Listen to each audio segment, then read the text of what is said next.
सबसे पहले तो देखिए बेटा जी, यह आपके 9 खंड काव्य हैं जो जिले अनुसार दिए गए हैं और ये मैंने आपके यूपी बोर्ड के सिलेबस के अनुसार यहाँ पर दिया है। मेवाड़ मुकुट खंड काव्य का एक तो आपको सारांश तैयार करना है, साथ ही साथ मेवाड़ मुकुट के नायक का चरित्र चित्रण आपको तैयार करना है, जैसे कि महाराणा प्रताप और एक भामाशाह। दोनों का वेटेज बराबर है बेटा जी, कई बार तो भामाशाह ज्यादा पूछे जाते हैं। कर्ण खंड काव्य का पंचम सर्ग, ये 5वां सर्ग बहुत ज्यादा इंपॉर्टेंट है, कई बार पूछा जाता है। 2 लाइन ज्यादा से ज्यादा 3 लाइन के अंदर आपको ये बताना होगा कि ये खंड काव्य किसके द्वारा लिखा गया और इसके रचयिता कौन है। अगर चरित्र चित्रण है तो भी आप टॉपिक ब्लैक पेन से डालिए, और अगर आप वर्ग वाले क्वेश्चन कर रहे हैं या फिर आप उसका सारांश लिख रहे हैं तो भी आपको टॉपिक सब टॉपिक्स डाल कर ही आंसर लिखना होता है। हेलो बच्चा बाटी, तो आप भी सोच रहे होंगे कि 18 फरवरी हिंदी के पेपर में कौन सा खंड काव्य का प्रश्न आपके पेपर में देखने को मिल सकता है। साथ ही साथ ऐसे कुछ अभी भी स्टूडेंट होंगे जिनको ये ही नहीं पता होगा कि उनके पेपर में उनके जिले अनुसार कौन सा खंड काव्य आ रहा है।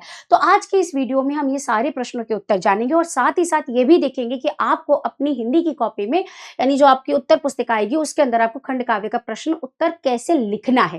ठीक है बेटा जी, तो आप सबसे पहले तो देखिए बेटा जी, यह आपके 9 खंड काव्य हैं जो जिले अनुसार दिए गए हैं और ये मैंने आपके यूपी बोर्ड के सिलेबस के अनुसार यहाँ पर दिया है। मैं आपसे फिर भी कहूंगी कि आप एक बार अपने स्कूल टीचर से, अपने स्कूल से जाकर पता कर लीजिए कि आपका खंड काव्य कौन सा है, क्योंकि वो आपको भली बात ही बता पाएंगे, अच्छे तरीके से बता पाएंगे कि आपका स्कूल किस जिले के अनुसार आता है और आपका कौन सा खंड काव्य का उत्तर लिखना है। ठीक है, तो आपके सामने ये कुछ खंड काव्य हैं और इनके जिले रखे हैं। मैं आपको क्वेश्चन के साथ ये दिखाती भी चलूंगी। अब यहाँ पर देखिए आपके सामने क्वेश्चन कैसे आते हैं। अगर मैं बात करूं तो बेटा जी, आपके सामने 3 नंबर का एक क्वेश्चन आएगा जो कि देखो 2 करके दिया जाएगा अथवा करके दिया होगा, जिसमें से एक ही प्रश्न आपको करना होगा। ठीक है, आपको एक ही प्रश्न करना है। अब वो क्वेश्चन कैसे आते हैं ये हम अभी देख लेंगे। ये मैंने कुछ प्रश्न आप लोगों के पेपर के सीधे लगाए हुए हैं। अब देखो, मैं यहाँ पर सबसे पहले आप लोगों के सामने बता रही हूँ कि कौन सा खंड काव्य किस जिले का है और कौन सा प्रश्न आपको तैयार करके जाना है। जैसे अगर मैं मुक्ति दूत वालों को कहूं तो बेटा जी, मुक्ति दूत वाले जितने भी स्टूडेंट हैं जो कि आगरा, बस्ती, गाजीपुर, फतेहपुर, बाराबंकी, उन्नाव, फिरोजाबाद, सिद्धार्थनगर और संत कबीर वाले हैं, उनको एक तो मुक्ति दूत खंड काव्य की कथा वस्तु जो है, यानी कि सारांश तैयार करना है एक क्वेश्चन, और दूसरा क्वेश्चन आपको तैयार करना है गांधी जी का चरित्र चित्रण। ये दोनों प्रश्न अच्छे से तैयार कर लीजिए, इन्हीं में से आपको एक प्रश्न देखने को मिलेगा, आप आराम से क्वेश्चन करके आ जाएंगे। अब इसका उत्तर आपको लिखना कैसे है मैं अभी आपको थोड़ी देर में बताऊंगी बेटा। देखिए, इसके बाद अगर मैं बात करूं ज्योति जोहार की, तो ज्योति जोहार वाले स्टूडेंट जो कि कानपुर, प्रतापनगर, मिर्जापुर, रामपुर, गोंडा, कानपुर देहात, बलरामपुर और सोनभद्र वाले हैं, उनको ज्योति जोहार खंड काव्य के एक तो सारांश वाला क्वेश्चन तैयार करना है।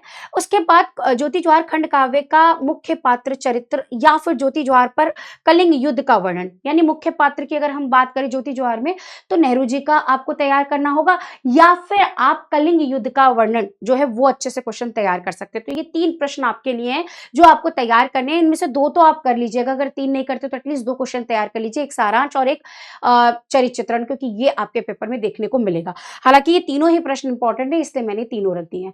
अब बात करते हैं यहाँ पर हम अग्र पूजा वालों के लिए। तो अग्र पूजा वाले स्टूडेंट सबसे पहले एक सारांश का क्वेश्चन तैयार करेंगे, फिर श्री कृष्ण का चरित्र चित्रण तैयार करेंगे और इसी के आधार पर युधिष्ठिर का भी चरित्र चित्रण तैयार करेंगे, क्योंकि ये दोनों चरित्र चित्रण इंपॉर्टेंट है, एक कृष्ण का भी एक युधिष्ठिर का भी। अब अगर हम बात करें अग्र पूजा, तो प्रयागराज, आजमगढ़, मथुरा, मऊ और कौशाम्बी वाले स्टूडेंट्स के लिए।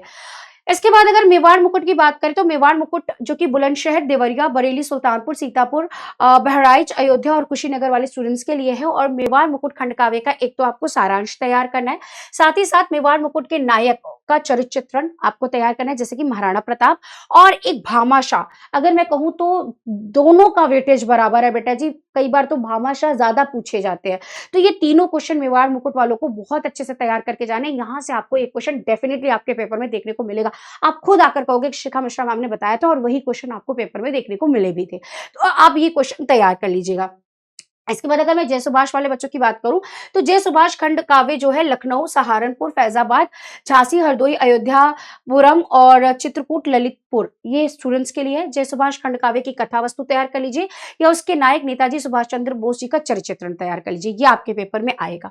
इसके बाद अगर मैं बात करूं मातृभूमि के लिए तो गोरखपुर, मुरादाबाद, शाहजहांपुर, लखीमपुर खीरी, बहेरी, मऊ, ब्रिजल, फलनगर और महाराजगंज, शाजिकाबाद और अमरोह, संभल, ये उन स्टूडेंट्स के लिए है। मातृभूमि खंड काव्य की कथा वस्तु पर प्रकाश डालिए, या एक क्वेश्चन ये, या फिर आपको क्या करना है, मातृभूमि खंड काव्य के आधार पर आजाद के विरोचित का बताना है, और या फिर आप खंड काव्य की किसी एक प्रमुख घटना का वर्णन।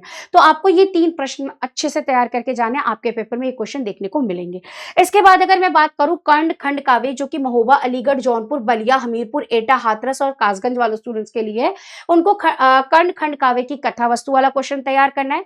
कर्ण खंड काव्य के आधार पर नायक कर्ण का चरित्र चित्रण तैयार करना है, और साथ ही साथ कर्ण खंड काव्य का पंचम सर्ग, ये 5वां सर्ग बहुत ज्यादा इंपॉर्टेंट है, कई बार पूछा जाता है, तो आप उसको तैयार कर सकते हैं।